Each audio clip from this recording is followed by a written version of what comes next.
What's up, everybody? Welcome to Podcast Now. I'm Alex, and in this video, I want to go over 4 beginner tips and tricks for Doom: The Dark Ages. Obviously, the game is opening up. Everybody's able to jump in, and for some, this will be the first time they jump into a Doom game, or maybe you're looking at how it changes from Doom Eternal to a game like this.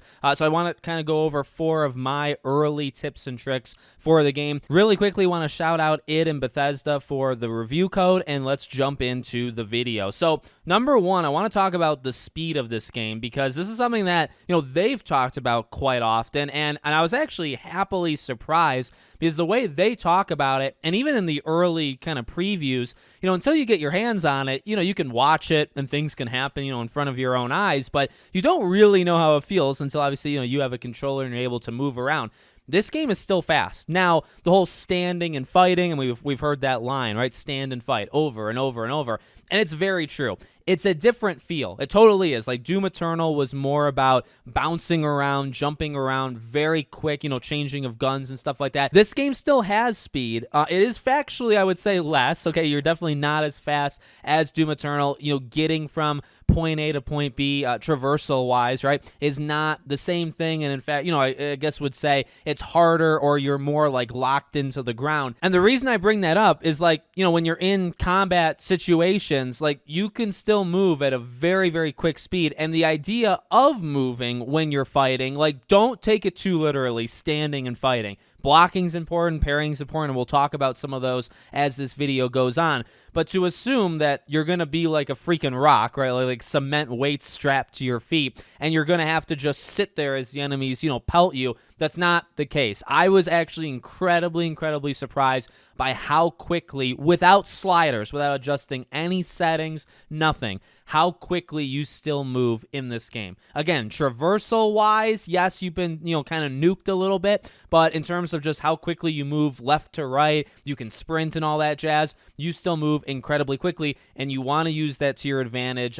in just general fighting situations. Second thing I want to talk about is exploration. Now, obviously, and especially the last 2, okay, as we've reinvented and just reopened Doom for the world in Doom 2016 and Eternal, exploration is, I think, a really big part of them, and also really fun, right? And you get rewards, and there's worth in terms of doing it. I actually would say exploration is more important now than ever. Now, obviously, in a lot of games and a lot of these videos, people will tell you, and to be honest, I'll tell you as well, right? You'll just explore everything. And let me give you some reasons why, though. Okay, you should explore everything.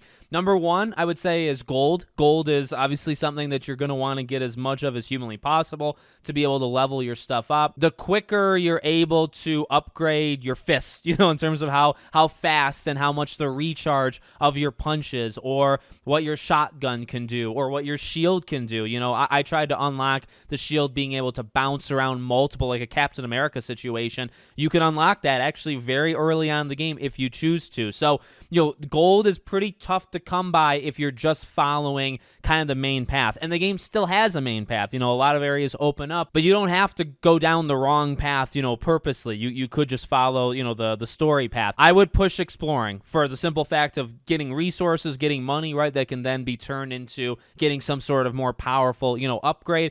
But also, as many people have pointed out in reviews, this game does harken back to like old Doom with just pickups, just general pickups. And even they've changed the fighting style. There's no longer the chainsaw to replenish everything. There's no longer the flamethrower. And personal opinion, I actually very much miss those. I think they stand, separate. Doom Eternal will always be there, and I can always go back and play it. But I do miss those elements. But, with that being said, that's just the situation. Doom the Dark Ages, you don't have that stuff. What that does is really put the onus on you to, well, enemies become more important, right? Because just hitting them, attacking the enemy, head on with anything, you're going to get armor, you're going to get health, and I guess ammo, right? The way you get more things, replenish yourself, is literally just by going on the offensive, but in a different way than Doom Eternal. But the other way is exploration. So yeah, I mean, you can find the collectibles and you can find the skins, and those things are important and cool to people and vital for the 100%, 100%ing the game. But, this game does put more of an emphasis on, hey, you can just pick up stuff, right? If you're looking for health and stuff, you don't have that last second chainsaw kill to just completely restart, just get all your ammo back, all that jazz. You're going to have to be on the offensive, and you're going to have to just look around, which is a little bit different, I would say, than the past games. Okay, number 3, I want to talk about parrying and blocking. These are essential. This is a game, I think, especially as you start to ramp up the difficulty. I don't think it's as hard as previous Doom games, but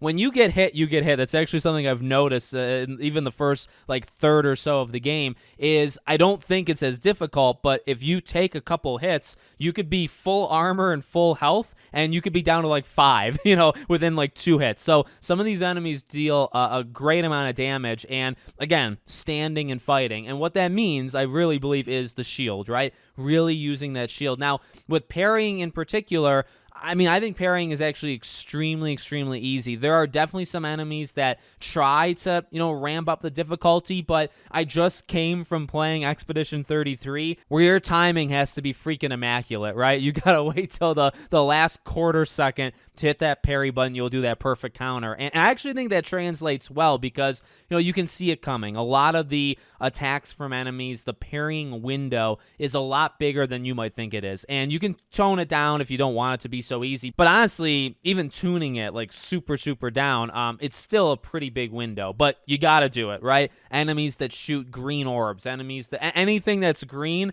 you want to shoot back. Enemies that kind of jump on you and, pounce and they light up green. Honestly, almost a trick that I try to do is just down, up, right? Where it's I don't rarely hold the shield in front of me for all that long. There are some enemies, especially as the game gets going, there's obviously enemies that kind of just pelt you with continuous fire.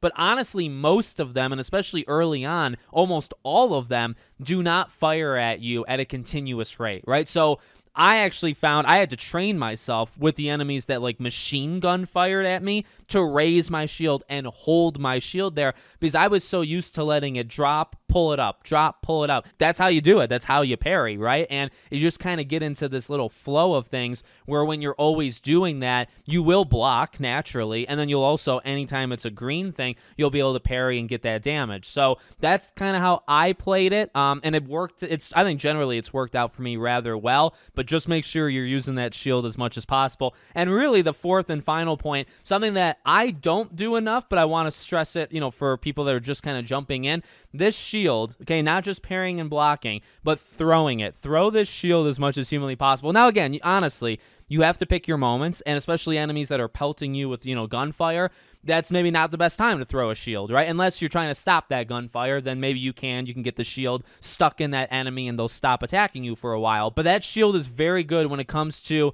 I guess I would say medium difficulty enemies, enemies that obviously don't have shields, right? If they have their kind of armor up and whatnot, you gotta kind of melt it, throw the shield, break it off of them, right? So obviously some enemies are resistant to it, right? But I think getting the kind of flow of picking an enemy in the thick of things, that's kind of another trick too, which I think people are going to get the hang of, as you play it. Finding an enemy that's kind of deep within a sea of other enemies. When you do that shield charge, I rely on that thing a lot. That's something I do use the shield for as much as possible because you can take out 10, 12, 15 enemies if you place it really, really well. And honestly, I use it in place of physical attacks and even guns. I don't waste ammo trying to take out 2 or 3 enemies. I pick the enemy that's in the center, I shield bash them, and they kill the other 2, and I kill that one. So that's one thing I do actually do quite often. I would recommend. But then, something I don't do as much as I probably should is just throwing the shield. A lot of those medium-sized and medium difficulty enemies that, again, could maybe 2 or 3 or 4 hit you, and then you're dead. You're just throwing the shield at them, you're pausing them for a good amount of time. Enough time to get up there and either 1, 2, 3, physically hit them, or when you get the super shotgun, just hitting them once or twice, they're dead. Just kind of slowing it because, the game is fast, as I mentioned in the very beginning, but you can kind of slow it down. And throwing the shield is quite literally a way of slowing down the opponent. It's just something that, I don't know, I think I'm so used to that whole trying to perfect parry, like everything, that I get so in my own head I don't want to throw the shield, as much as I probably should. So let me know what you guys think in the comments. Make sure, as always, you're subscribed to the channel, bell icon turned on, and I hope to see you all on the next one.